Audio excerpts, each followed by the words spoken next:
Video dan foto Gubernur Papua Lukas NMB sedang berjudi hangat menjadi perbincangan. Dari mana uang judi yang digunakan Lukas NMB dan apa dampak dari penangkapan Lukas NMB? Untuk membahasnya sudah bergabung bersama kami Koordinator Masyarakat Anti Korupsi Indonesia Boyamin Saiman dan Direktur Eksekutif Lokataru Haris Azhar. Kami sudah berupaya menghubungi kuasa hukum Lukas NMB namun yang bersangkutan belum bersedia. Kami sapa terlebih dahulu. Selamat sore Pak Haris dan Pak Boyamin. Sore, Assalamualaikum warahmatullahi wabarakatuh. Waalaikumsalam. Waalaikumsalam. Saya langsung ingin tanyakan Pak Boyamin setelah adanya Maki membongkar temuan dugaan judi Lukas NMB di 3 negara. Yang menjadi pertanyaan selanjutnya, dari mana asal uangnya untuk melakukan perjudian ini? Saya belum punya datanya, tapi saya mempercayai PPATK yang mengatakan ada uang 560 di rekening-rekening uang kasino di luar negeri. Bahkan kemarin 2 negara, tapi saya malah ternyata 3 negara. Nah, ini tugasnya KPK dan PPATK untuk mendalami asal-usul uang judi dan apakah yang 560 miliar masuk rekening kasino itu sepenuhnya untuk judi atau hanya untuk transit yang sebenarnya diam-diam diuangkan.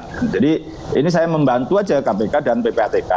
Plus yang belum saya nyatakan tadi adalah berkaitan dengan orang-orang kunci. Itu sudah juga saya berusaha serahkan KPK. Ada 4 orang paling tidak.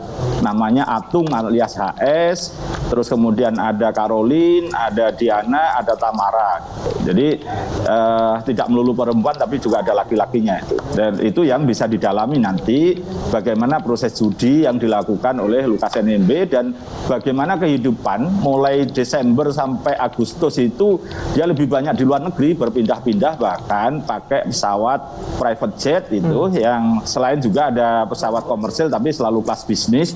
Dan juga sudah saya ketahui private jetnya itu PK Strip RNA itu juga terbang Australia, Timor Leste, terus Singapura gitu juga. Jadi inilah yang kemudian mestinya KPK didalami sehingga ada titik terang kelindahan dengan kaitannya dengan dugaan-dugaan korupsi tadi, mudah-mudahan. Tapi kalau memang Lukas NMB mampu membuktikan duit-duit yang untuk judi itu halal, ya silahkan aja. Tapi yang menjadi keprihatinan saya dan kita semua adalah dana otsus yang begitu besarnya belum bisa menetes ke rakyat. Dan memang saya 2011-2014 pernah survei ke Papua Selatan itu banyak yang tidak netes bahkan masuk ke rekening istri dari pejabat, oknum pejabat lah gitu.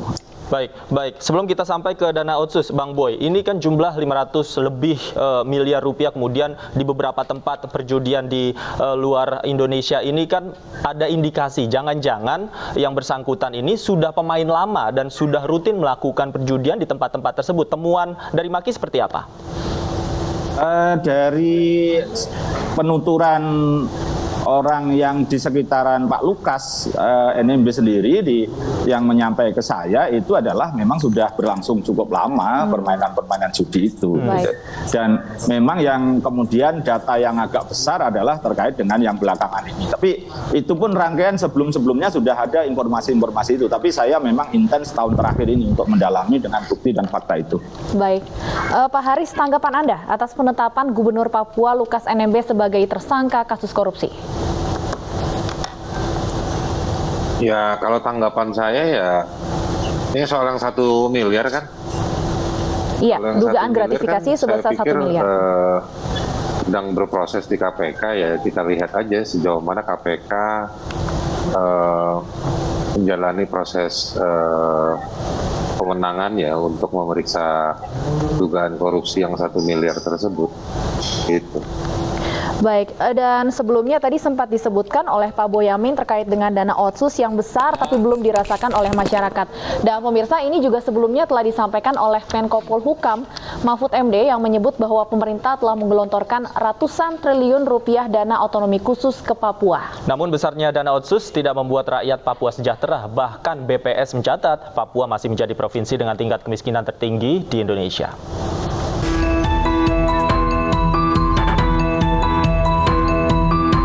Menko Polhukam Mahfud MD menyatakan pemerintah geram lantaran triliunan dana otonomi khusus yang digelontorkan untuk Papua tidak berdampak apa-apa.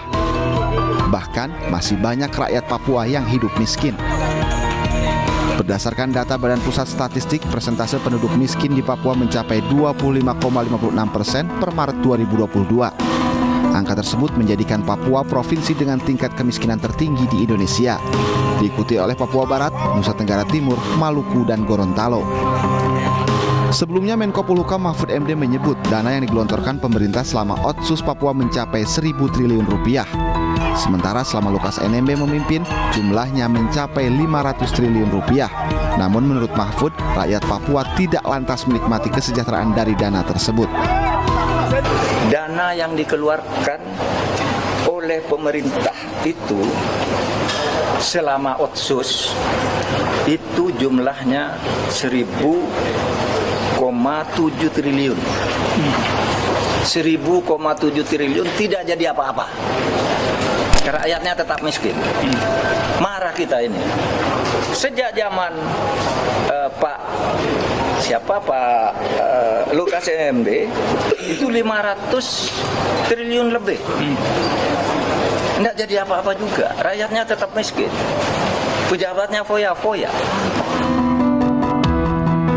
Pernyataan Mahfud ditanggapi oleh juru bicara Lukas NMB, Rifai Darus. Melalui akun media sosialnya, Rifai menyatakan pertanggungjawaban dana Otsus harus diminta kepada kepala daerah dari 29 kabupaten kota di Provinsi Papua. Menurut Rifai, pertanggungjawaban itu seharusnya tidak dibebankan kepada Lukas NMB selaku Gubernur Papua saat ini. Tim Liputan iNews melaporkan. Ya pemirsa, kita lanjutkan diskusi kita dengan Bang Haris dan Bang Boyamin. Saya ingin kembali ke Bang Haris. Bang Haris, fakta mengatakan bahwa Papua masih menjadi provinsi termiskin hingga hari ini. Kalau dari data yang Anda miliki, apa sih sebenarnya yang membuat Papua hari ini mendapatkan dana yang begitu besar kemudian tidak sampai ke masyarakatnya? Ya, ini kan begini, yang proses resminya itu lucunya hanya 1 miliar.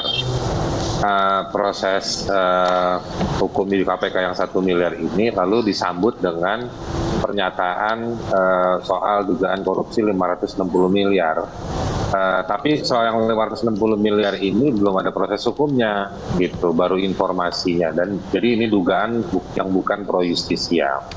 Lalu dimunculkan lagi seperti tadi Mas Boyamin sampaikan, ada informasi visual gubernurnya kemana-kemana gitu ya, main judi dan lain-lain. Saya ingin terus tadi liputan soal Pak Mahfud MD. Begini, kita harus hati-hati, termasuk dengan kemungkinan bahwa tidak ada kaitannya dengan 560 miliar atau bahkan lebih besar. Tapi saya ingin mengatakan kita harus hati-hati, satu, bahwa itu baru dugaan lontaran. Yang saya, kalau Mas Boyamin sih saya oke aja karena dia masyarakat sipil yang memang tugasnya mantau. Tapi kalau sekelas Menko Polhukam melempar omongan seperti itu kan harusnya diikuti dengan tindakan yang lebih resmi dari negara atau dari pemerintah. Nah, kalau misalnya dikaitkan dengan soal dana Otsus yang sudah 1.000 triliun, saya punya banyak catatan. Pertama, nggak cuma 1.000 triliun mungkin yang kalau mau diklaim hilang, tetapi juga pendapatan negara bukan pajak PNBP-nya juga sebetulnya tinggi dari Papua.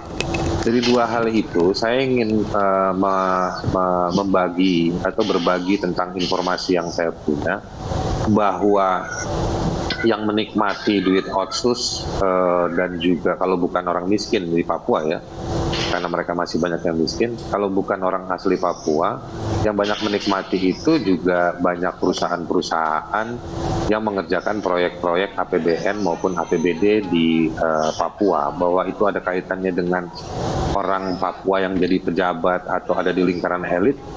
Saya mau mengatakan iya, meskipun tidak melulu benar, tetapi banyak lingkaran elit asli Papua yang juga menikmati.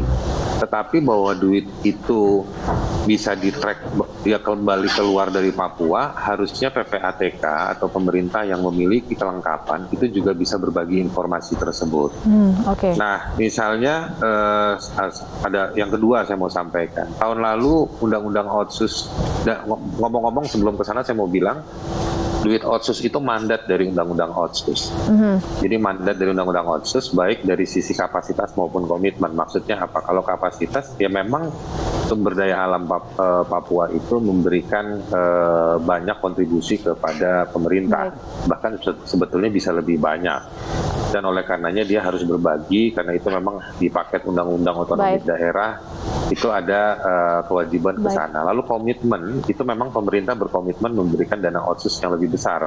Makanya dia bukan OTDA, disebutnya otsus otonomi khusus karena untuk alokasi yang lebih besar. Ini normatifnya, tetapi dalam prakteknya saya mau mengatakan, tahun lalu misalnya ketika ada amandemen undang-undang otsus, masyarakat satu Papua, ini metafor saya ya, banyak orang di Papua itu yang minta evaluasi otsus itu dievaluasi terkait ini dengan juga soal uangnya. Kok tiba-tiba undang-undang otsus mau diamandemen, mau dirubah, tetapi tidak pernah ada evaluasi. Kok hari ini tiba-tiba Lukas NMB kena kasus yang 1 miliar, nyambernya ke soal undang-undang otsus yang sudah 1.000 triliun, lalu dibangun kesimpulan tidak jadi apa-apa, itu betul sekali, lalu seolah-olah dikorupsi oleh para kepala daerah. Itu juga mungkin benar sekali. Nah, tapi yang saya mau katakan begini, coba lihat misalnya sekarang operasi militer banyak di daerah dataran tinggi atau pegunungan. Coba diperiksa uang keamanan, pembiayaan operasi keamanan itu dari mana? Kalau informasi yang saya punya itu juga mengambil dari uang APBD yang ada di daerah-daerah tersebut. Lalu soal pengungsi, lalu soal membayar biaya helikopter atau pesawat untuk membawa kebutuhan-kebutuhan pokok, itu juga dibayar dari APBD. Pak Haris, sebelum kita melanjutkan, saya ingin memberi kesempatan dulu ke Pak Boyamin sedikit, karena Pak Boyamin harus lanjut ke agenda selanjutnya. Pak Boyamin, dengan sudah 2 kalinya kemudian KPK gagal memeriksa Lukas NMB, apa menurut Anda langkah selanjutnya yang harusnya diambil oleh KPK? Ya, seperti video yang sekarang tayang itu kan Pak Lukas NMB bisa berjalan kaki cukup jauh itu di Bandara Changi bersama seorang temannya gitu. Nah, saya pikir ini kan sehat. Kalau memang aku sakit, ya otomatis KPK harus mengirim tim independen, dokter, artinya tim dokter independen untuk ngecek kesehatannya. Kalau sehat ya berarti harus dibawa ke tempat KPK mau meriksa di Makobrimob atau di mana. Kalau ini tetap tidak datang dan tidak melakukan juga tidak bersedia diperiksa kesehatannya, artinya memang di KUHP kita diberikan ruang untuk upaya paksa, yaitu perintah membawa atau penangkapan. Dan saya kira KPK ini ujian untuk menegakkan hukum, ya gampang koordinasi dengan TNI Polri. Dan dulu Kejaksaan Agung itu pernah mendapatkan perlawanan dari Teddy Tengko, Bupati Aru, dan akhirnya juga berhasil karena koordinasi dengan TNI dan Polri. Jadi ini ya tidak bisa kemudian pada posisi istilahnya penghalangan-penghalangan ini terus ditoleransi, saya kira. Dan ini juga saya berharap masyarakat Papua dengan saya menyampaikan apa yang saya punya ini menjadi kesadaran kita untuk menegakkan hukum, mematuhi hukum, dan termasuk mengikuti proses yang ada di KPK ini, bersedia untuk diminta keterangan, bukan sekedar narasi menjawab misalnya ini uangnya bersih dari kantong pribadi. Ya serahkan aja bukti-bukti itu, dan saya yakin KPK juga sudah 2 kali kalah lawan Samintan dan Sofyan Basir. Juga 2 kali kalah berkaitan dengan TPPU karena yang bersangkutan bisa membuktikan uangnya berasal dari sebelumnya yang tidak terkait dengan perkara korupsinya, yaitu Tubagus Hairiwardana dan Joko Susilo, mantan Kakor Lantas. Jadi ini yang bisa dilakukan oleh KPK, dan ini kita akan melihat apakah KPK mampu menjawab tantangan ini. Dan saya berharap sisi lain memohon kepada Pak Lukas NMB untuk memberikan teladan yang baik, untuk cinta damai, bersedia melakukan proses-proses hukum sebagai teladan selaku kepala daerah yang telah disumpah sebagai jabatannya, mengatakan akan menjalankan seluruh undang-undang yang berlaku di Indonesia. Demikian, terima kasih. Baik, Bang Boy, jika besok misalnya tidak hadir Lukas NMB, apa upaya yang bisa dilakukan oleh KPK? Ya jemput paksa, karena 2 kali sudah dipanggil, apalagi tersangka tidak hadir tanpa alasan yang jelas. Kalau sakitnya seperti apa juga tidak dirawat, ternyata hanya di rumah, itu kan berarti harus dijemput paksa. Tapi kalau nanti misalnya sampai KPK dikatakan sakit setelah ditahan atau dibantarkan ke rumah sakit, itu yang bisa dilakukan KPK, tidak ada lain. Demikian, masih. Baik, terima kasih Pak Boyamin, dan terima kasih Pak Haris sudah bergabung bersama kami di iNews Sore. Kita akan tunggu kelanjutan dari kasus ini. Terima kasih, selamat sore.